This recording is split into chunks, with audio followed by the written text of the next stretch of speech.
This is One-on-One.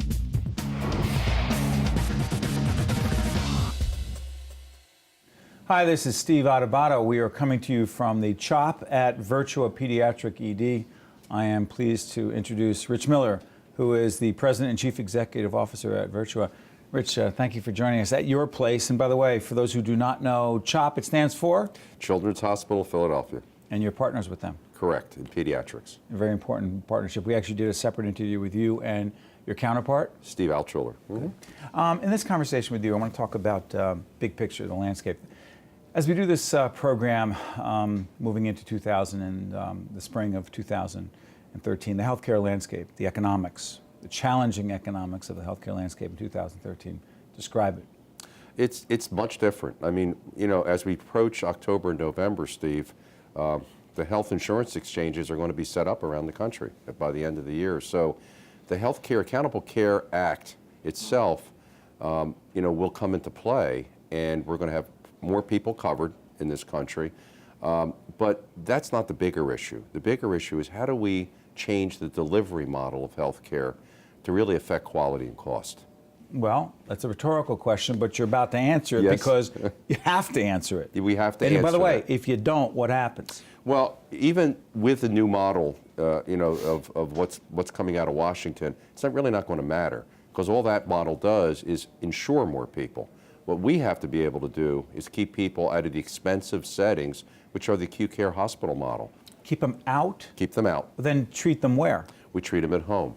And we try to, because the major cause of healthcare costs, Steve, is chronic disease and is secondary conditions when people come in hospitals. So a person might come in for a specific problem that they have into our hospital. I'm sorry for interrupting, Rich. Break it down, because sometimes people can talk about healthcare policy and it gets very esoteric in the weeds.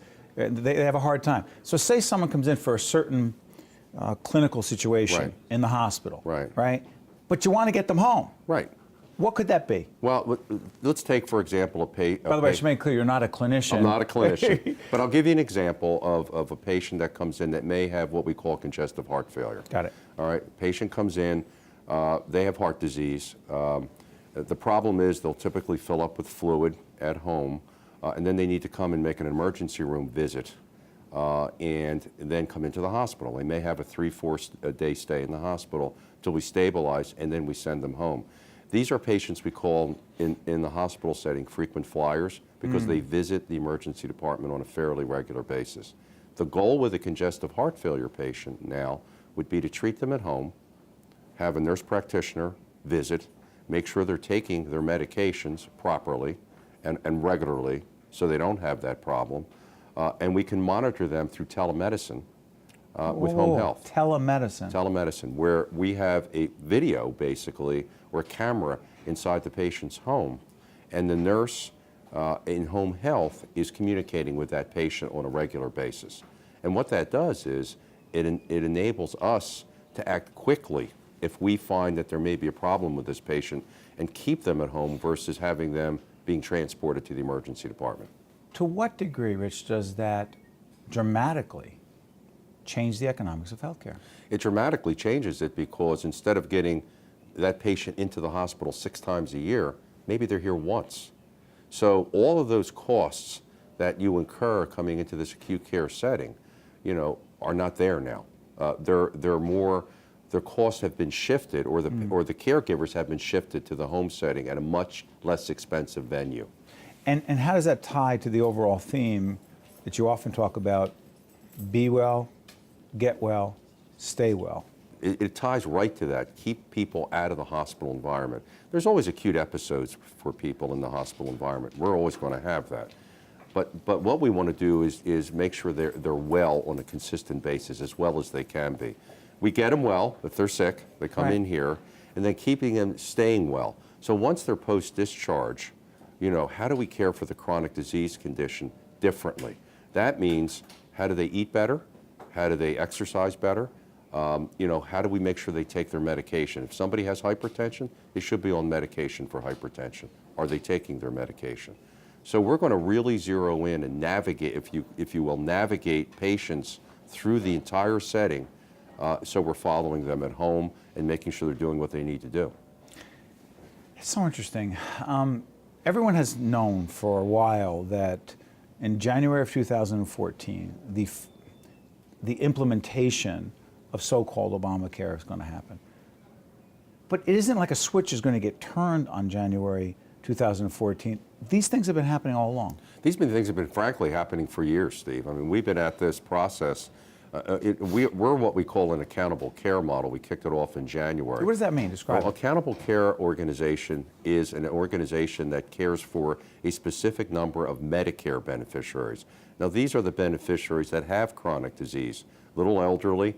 There may be many congestive heart failure patients in that, and also what we call the frequent flyers are in that catchment.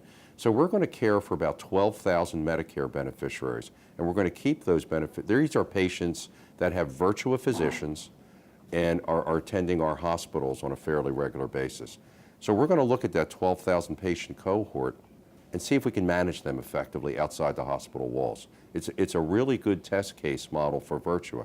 If we can manage 12,000 patients, we can manage 100,000 patients, so that'll grow. With all the challenges you face and the opportunities, what would you say as we move forward and this implementation continues? What would you say the greatest opportunities you and your colleagues see ahead for you, with all the challenges at the same time? I think the opportunities are changing the healthcare model for the better. I think the lift in this whole process, Steve, is going to be the culture, because the culture is very fragmented. I mean, what I mean by that is you have an acute care model, you have a primary care model, you have a specialty model. They don't always interconnect. So the mindset now has to change where everybody's part of this delivery model and in it together. So to me, there's an opportunity and a challenge in that, and making sure that we can change the culture of the healthcare delivery model, including physicians and workers inside the acute care setting, to deliver the model differently. And finally, real quick, you mentioned physicians. They have to be partners in this. They have to be tied to this effort. They can't be a separate entity. Well, frankly, the physicians are going to be the drivers of the model. I mean, if you think about, especially in the primary care setting, they're your coach. They're going to be, you want your primary care physician now not to be an episodic caregiver. When somebody comes in with a flu or a cold, you want them to be the overall overseer of the health model. If you walk in your primary care physician, you want that electronic medical record in front saying, hey, Steve, here's what I see in a longitudinal care model, not an episodic care model. The nurse practitioner can take care of episodic care. The physician has to be the overall coach. Challenging times, but at the same time very exciting. Very exciting. Rich Miller, President and Chief Executive Officer of Virtua, thank you for providing your perspective on this very interesting healthcare landscape. Thanks, Rich. Thanks, Steve. Good to see you. Thank you. One-on-One with Steve Adubato has been a production of the Caucus Educational Corporation, celebrating 25 years of broadcast excellence.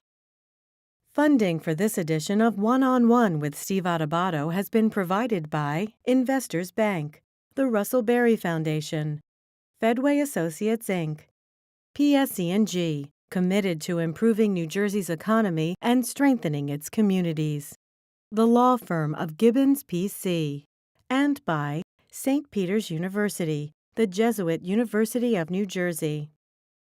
Promotional support provided by the Star Ledger and NJ.com, Everything Jersey, and by NJ Biz, All Business, All New Jersey.